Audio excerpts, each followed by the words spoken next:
Selamat sejahtera, saya Fuja Chen, dan hari ini saya akan membentangkan hasil kajian kami yang dijalankan melalui Google Form dengan ahli kumpulan saya, yaitu Cai Jia En dan Nick Sir Y.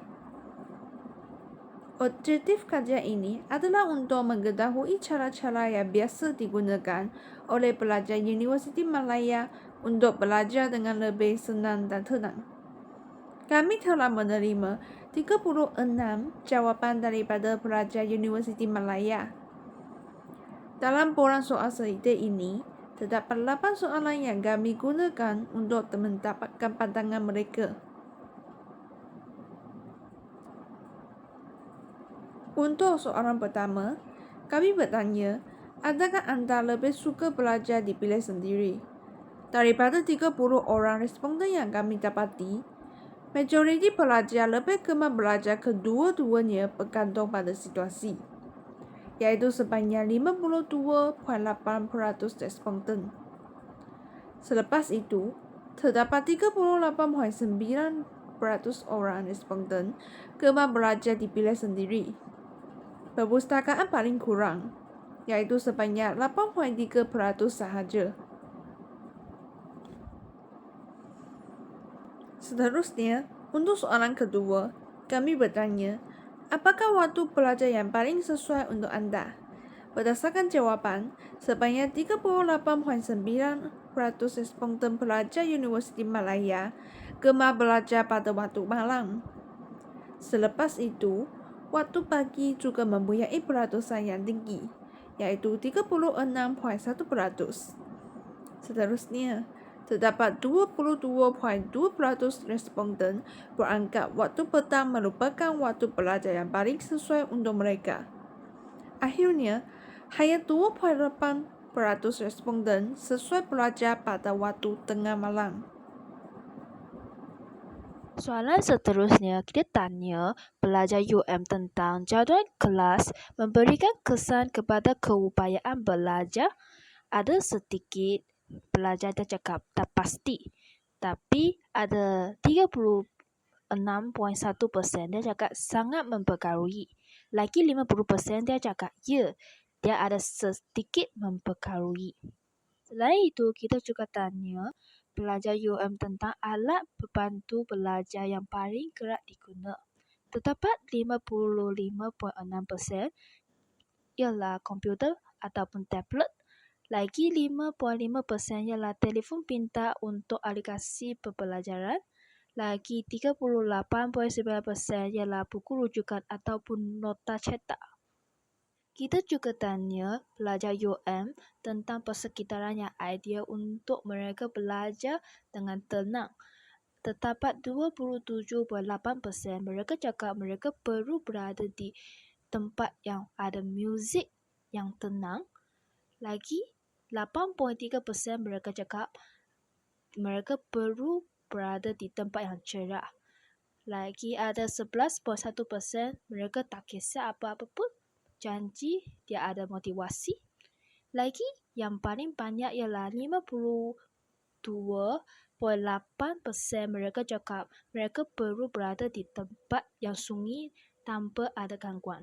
Soalan yang seterusnya ialah apakah jenis sokongan atau kemudahan yang UM boleh disediakan untuk membantu meningkatkan pembelajaran pelajar. So, 61.1% pelajar perpustakaan yang lebih lengkap dan mesra pelajar, dan 7% ialah aktiviti untuk keseimbangan kesihatan mental dan fizikal, dan 25% aset kepada teknologi terkini, dan yang kerendah ialah kelas tambahan atau sesi bimbingan. So, dari hasil kajian ini, perpustakaan yang lebih lengkap dan akses kepada teknologi moden adalah dua aspek utama yang paling penting oleh pelajar untuk menyokong pembelajaran mereka. So, kita boleh memberi fokus kepada peningkatan kemudahan ini sebagai internet yang lebih pantas dan juga meningkatkan ruang perpustakaan, sebab ini ialah jenis sokongan kepada UM pelajar. So, Soalan yang seterusnya ialah, apakah anda menabi cabaran untuk mengimbangi masa belajar dan aktiviti lain? Jika ya, apakah cabaran itu? So, kita dapat 36 responser. So, ada orang memilih ya, terlalu banyak tugasan akademik yang paling banyak, iaitu 61.1%. Majoriti responden setuju bahawa tugasan akademik yang banyak akan menjadi cabaran untuk mereka untuk mengimbangi masa mereka dan aktiviti lain. Dan yang kedua ialah tidak, saya dapat mengurus masa dengan baik. Ada 25% menyatakan mereka tidak menghadapi masalah kerana mampu mengurus masa dengan baik. Yang ketiga ialah ya, terlalu banyak komitmen luar seperti aktiviti koko. Dan yang keempat ialah tidak pasti, 7%. So, berdasarkan data ini, tugasan akademik yang terlalu banyak akan menjadi cabaran utama kepada pelajar UM untuk mengimbangkan masa mereka belajar dan juga aktiviti lain. Sementara itu, 1/4 daripada responser tidak menghadapi masalah kerana mereka pengurusan masa yang lebih baik. Dan berdasarkan data ini, jika UM mempertimbangkan strategi ini seperti bimbingan pengurusan masa atau perancangan akademik yang lebih fleksibel, dapat membantukan pelajar. So, soalan yang terakhir ialah, apakah pandangan anda tentang keberkesanan program sokongan pelajar yang disediakan oleh UM?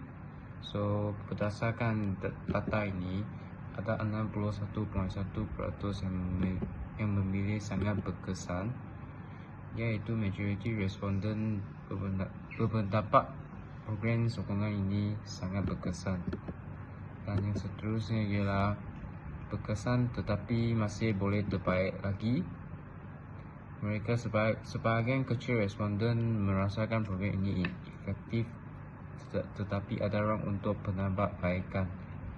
Yang seterusnya ialah tidak berkesan adalah 25% yang memilih.